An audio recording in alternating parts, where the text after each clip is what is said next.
Kung gihangyo ni Cebu Governor Junjun Davide ang mga empleyado sa Kapitolyo nga di na lang mag-Christmas party, dili mubabag ang mayor sa Dakbayan sa Sugbo kung galing mo pahigayon og Christmas party ang mga departamento sa City Hall.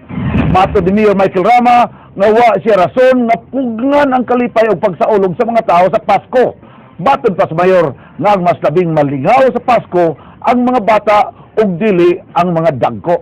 Importante lang, ayaw og spend og lavish and consumable na Christmas. Kaya imo yung ipakita diha because Christmas can still be spent subdued, profound, meaningful, even discreet. Never forget that even war had never stopped Christmas celebration.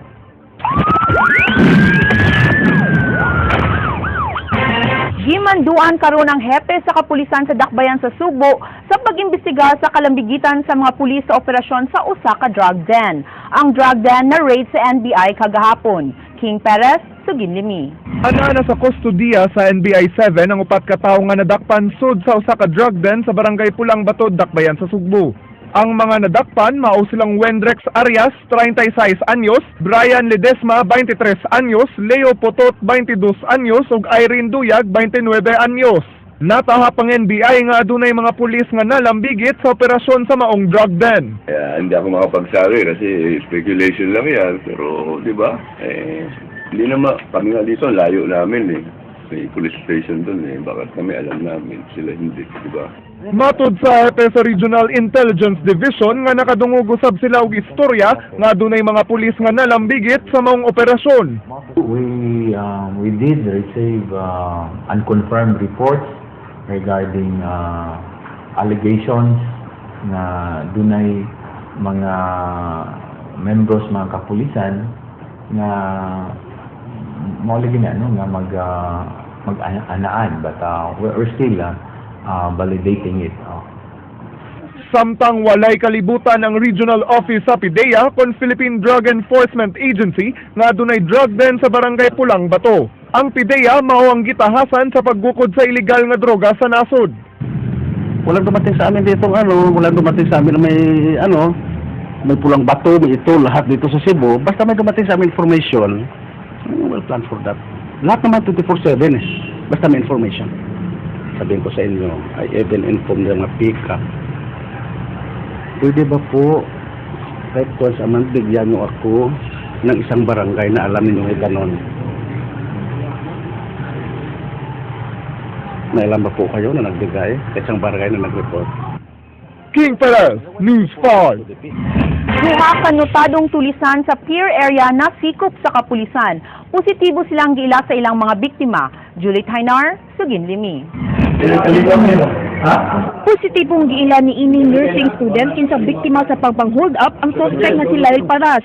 Nasikop sa kapulisan ang 31 anyos na si Paras ato sa gipahigayong hot pursuit operation sa barangay Careta, Dakbayan sa Sugbo sa ganihang buntag. Sakay niya, moto na naglink na lingkod ko doon sa driver, sila na sa tunga. So, traffic mga ito. So, nga, pag-abot na sa MJ Quinto, nikuan na sila o buwan, tulis, nagtulis nga. Matugi, kuha among mga cellphone. Positibo ang kapulisan nga si Paras gyud ang suspect kaya doon na sila'y nakuhang hulagway ni ini gikan sa gallery sa theft and robbery section. Na-monitor na nila sa atong TRS o atong gikuan ang pattern ba na bawaan na nato ang ilang modus operandi kung unsay ginagamit, the same man gihapon, and then most of the victims gave their same description. Laing biktima nga call center agent may kumpirma nga na biktima sab siya sa dinakpan nga si Paras niadtong Oktubre 21 diin gisikaran pa kini sa suspect dihang nahitabo ang pagpang-hold up. Husganan sa mga gihimakak sa mga suspect ang mga pasangil batok kanila. Ano kasi na sir na hold up ko nung ikaw dito? Laing notorious nga tulisan sa Barangay Careta na sikop sa follow-up operation sa Waterfront Police human mangigo og jeep de pasaheroan kagahapon. Giila ang dinakpan nga si Marino Macias, 34 anyos nga taga Barangay Careta, Dakbayan sa Sugbo. Nasikop si Macias human positibong giila sa usa sa iyang na biktima. Gihimakak sa dinakpan ng iyang kalambigitan sa pagpanulis apan miangkon kini nga napriso na siya tungod sa kasong pagpanulis o ginadiling drogas.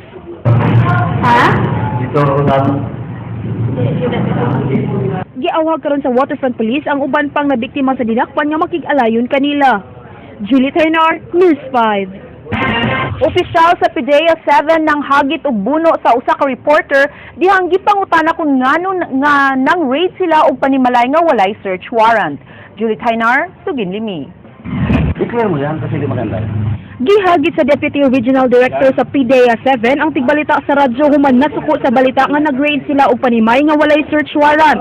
Nag-atubang kaganiya si Guam Loglonio og Deputy Regional Director Esperidion Javier sa buhatan ni ini sa PDEA 7.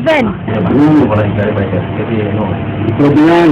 Hindi ko yung nagustuhan yung sinabi mo sila na minta kayo mag-draw tayo. Ay, hindi naman ako sinabi mag-draw tayo. Patayan tayo. Wala ko sinabi sa'yo mag-draw, magpatayan tayo. Ha? Kung may kalaban, kung may ano, pwede kayo mag-away, patayan kung may kalaban. Wala ko sinabi sa'yo mag-draw tayo. Mato ni Logroño nga dihang gipangutanan niya kung unsay lakang sa PDEA kabahin sa maong isyu, niitubag kini nga wa sila'y nadawat nga reklamo sa ilang gihimo nga raid nga walay search warrant ug kalit kining gihagit si Logroño nga magpinatyanay. Ano ko siya ko, unsay action sa inyong opisina regarding ni maong issue, dito na siya nasuko na ko. Alam mo, magkaibigan tayo, anong problema, anong gusto mo? Ikaw, magpatayan tayo, mag-draw tayo. Anything, hanggang dasan kung anong gusto mo. Kung diskusyon, isang araw, walang problema, patayan na. Balay sa ginikanan sa kapuyo sa usa ka laboratory technician sa NBI-7 ang gi-raid sa PDEA 7 nga walay warrant. Mato ni NBI-7 laboratory technician Rodolfo Cais, gitawag siya sa mga kabanay dihang gihimo sa PDEA ang raid ug nagpaila siya nga taga NBI-7. Gipangutana niya ang taga PDEA kung anaa ba sila'y search warrant apan huway napakita. Hindi din sure lang mo dito na kung may mga search warrant. Ay, lako naam sa ako magtrabaho sa NBI. At katugog nila nga na ako magtrabaho sa NBI, singgit na itong usa nila nga, gawas mo. Buhaton sa grupo, atong hatagad tingali o higong pagsusi sa gitugan o reklamo ni sa itong kauban ng Tiguam. And of course, to aron dili ta makusahan nga bias ato sa tangutanon si Javier kung sa katinuod. Julie Ternar, News 5. Sa tinguha nga makatabang sa mga batang naapektuhan ng ilang pagtungha, may bisita din sa Sugbo si Efren Peña, Florida, ang 2010 nga Hero of the Year aron mahimamat ang mga batang bakwit nga taga Eastern Visayas ug masuta sab ang kahimtang sa mga tinunan sa Northern Cebu. Nagplano si Peña, Florida nga magbutang og mobile classrooms sa mga apektadong lugar di na nga guba ang mga tunghaan. Ryan Sorote, Sugin Limi. Nagkalinga og duwa kini mga batang biktima sa bagong Yolanda dinhi sa Bagay Tinago Evacuation Center. Maayo na lang, nabisan sa ingon-ining paagi, temporaryo nilang makalimtan ang bati nga kasanatian tungod sa bagyo. Gawa sa pagkakuba sa ilang mga panimay, lain nilang suliran karon kung makabalik pa ba sila sa pagtungha.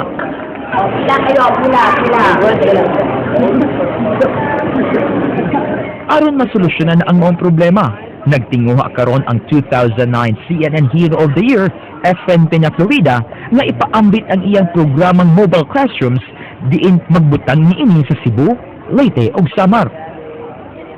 Here, so incorporate natin yung lahat plus the education. Ayun, siyempre natin maging idol lang yung mga bata dito. Nangayo og tabang si Efren sa mga taong dunay malumo nga kasing-kasing sa pagtabang sa iyang kausa. Naglaraw sa siya makuha og mga volunteer teachers gamay mo duma sa mobile classrooms ilan na sa mga lagyong apektadong lugar. Nakig-alayan na si Peña, Florida sa Department of Education pinagi sa ilang alternative learning system aron mapatuman ang maong programa. Plano, actually meron kami initial plan para bigyan yung mga bata dito ng temporarying mapagpatuloy yung yung education nila kahit nandito sila sa nasa evacuation center sila at saka yung mga transient houses kung nasan man sila. We truly welcome the Cariton classroom. I understand that Efren has been to so many places and the kids truly enjoy learning in the program under Cariton classroom. Sa pagbisita ni Efren sa mga bata gikan sa Eastern Visayas, dinhi sa Barangay Tinago Gym, iyang gipasalig nga mobalik dala ang iyang mobile classroom alang kanila. Ryan Sorote, News 5.